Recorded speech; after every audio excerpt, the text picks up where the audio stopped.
உட்கட்சி சிக்கலை தீர்க்க முடியாம திணறுவது தெரியுது.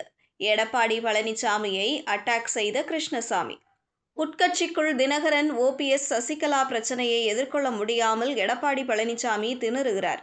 தங்களுடைய அரசியல் சிக்கலை தீர்க்க மறைந்த தலைவர்களை பலிகட ஆக்க வேண்டாம் என புதிய தமிழகம் கட்சியின் தலைவர் கிருஷ்ணசுவாமி விமர்சித்துள்ளார். திண்டுக்கல்லில் புதிய தமிழகம் கட்சித் தலைவர் கிருஷ்ணசுவாமி இன்று செய்தியாளர்களை சந்தித்தார். அப்போது பேசிய அவர், பலரும் இந்திய சுதந்திரத்திற்கு குரல் கொடுத்துள்ளனர். அவர்கள் பிறந்த நாளை அரசு விழாவாக கொண்டாடுவதில் தவறில்லை.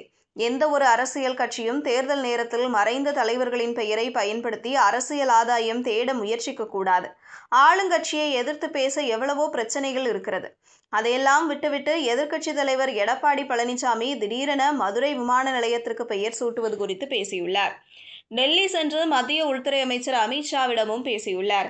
எடப்பாடி பழனிசாமி உட்கட்சிக்குள் தினகரன், ஓபிஎஸ், சசிகலாவை எதிர்கொள்ள முடியாமல் திணறுகிறார் என்பது எல்லோருக்கும் தெரிகிறது. அதை அவர் அரசியல் ரீதியாகத்தான் கையாள வேண்டும். பெயர் வைப்பதில் ஆதரவும் இருக்கும், எதிர்ப்பும் இருக்கும்.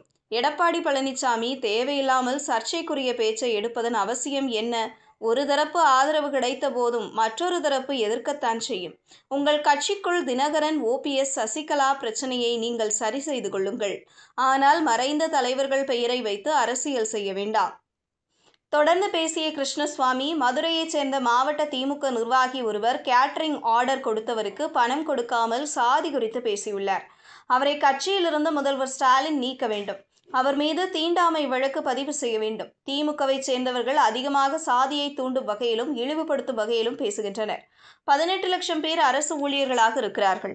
அரசு இயந்திரத்தை வைத்திருக்கும் அரசு 4.5 ஆண்டுகளாக மக்களின் பிரச்சனைகளை தீர்க்க முடியாமல் 6 மாதத்தில் எப்படி தீர்க்க முடியும்? இதனால் மக்கள் மனம் மாறுவார்கள் என சொல்ல முடியாது. 2026 தேர்தல் நாளுக்கு நாள் சிக்கலாக உள்ளது. தெளிவான அரசியல் சூழல் ஏற்படாமல் தெளிவற்ற நிலைக்குத்தான் செல்கிறது. ஆட்சி அதிகாரத்தில் பங்கெடுத்தால்தான் ஏழை மக்களுக்கு உதவ முடியும். ஆட்சியில் பங்கு கொடுப்பவர்களுக்குத்தான் எங்கள் ஆதரவு. ஜனவரி 7 மதுரையில் நடைபெறும் மாநாட்டில் எங்கள் அரசியல் நிலைப்பாட்டை அறிவிப்போம். ஆட்சியில் பங்கு பெறும் வாய்ப்பை பிரதானமாக கருதி எங்கள் கூட்டணி அமையும். நாங்கள் தற்போது நடுநிலையாக இருக்கிறோம்.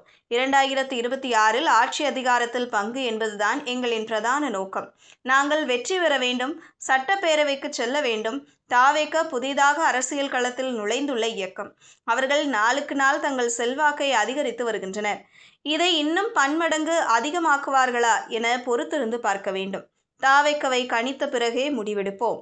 கூட்டணியில் பங்கு, ஆட்சியில் பங்கு என்பதில் யாரையும் புறந்தள்ள மாட்டோம்.